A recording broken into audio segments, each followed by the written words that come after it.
Welcome back. The Trump administration, as you no doubt have noticed, continues its fight to keep Kilmar Abrego Garcia off American soil and in El Salvador. President repeatedly claiming that tattoos on his knuckles, that's the president's term, suggest he's a member of a gang called MS-13.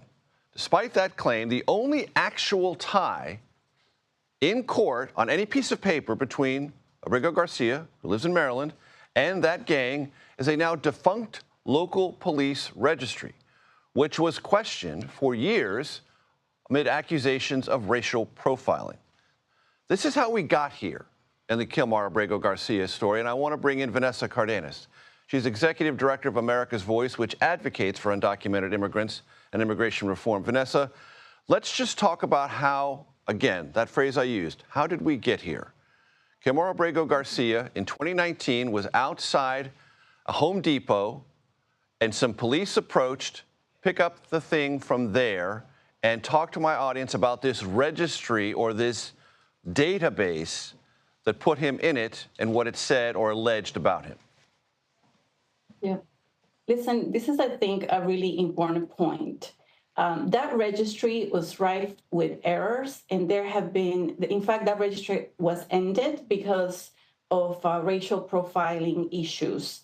And the community, especially in Maryland, were really against it because they were racially profiling young Black and brown young people.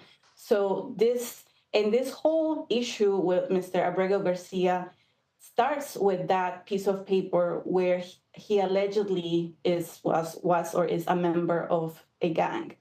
But I really want to drive the point here that this is a bigger case than just Mr. Garcia.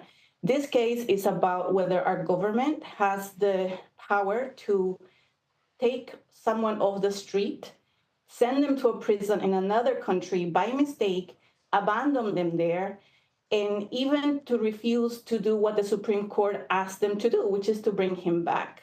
So I think fundamentally, this raises the alarm for every American that cares about due process and their safety and security in our country.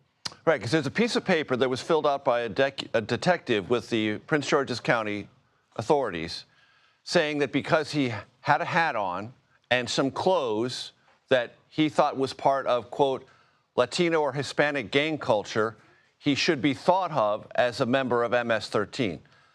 That's the only thing in court that's ever been put forward, then or now.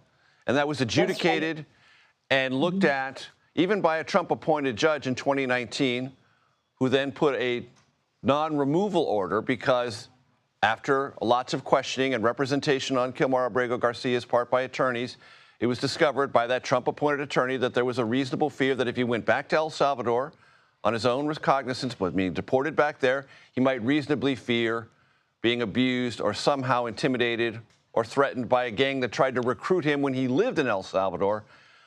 But that piece of paper has had no backing up since then by the detectives or the authorities from which it came. Do I have that right? You have all the facts right. It was a form that was never vetted. The police officer that filled it out was dismissed for other issues that he had.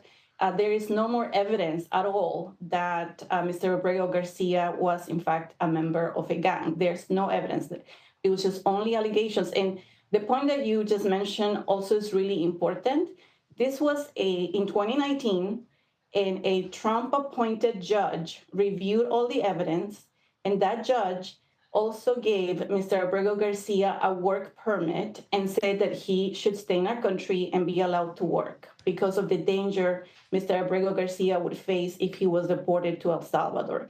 So it was during the Trump administration that Mr. Abrego Garcia got his work permit and was vetted by a judge to be in the United States.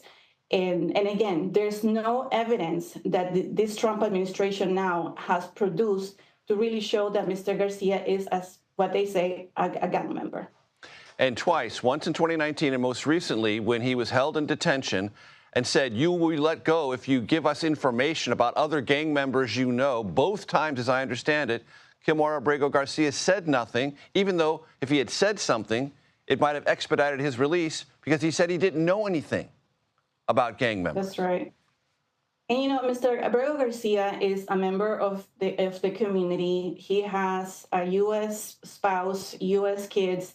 He has a job. He has not been involved with the law in that time. It is really, I think, really important to understand that this has, again, implications for all of us, and especially this government. They admitted that they have made a mistake when they sent him to El Salvador. And I think the right course of action here is to bring him back. Because, again, there's no real proof that he was ever a member of a gang or had any criminal records. And it has been established he entered the country illegally, and if he's brought back and there's a process by which he's deported through that, most people would say at least the due process played out and played its course. Vanessa, Cárdenas, thanks so much for joining us. I appreciate it.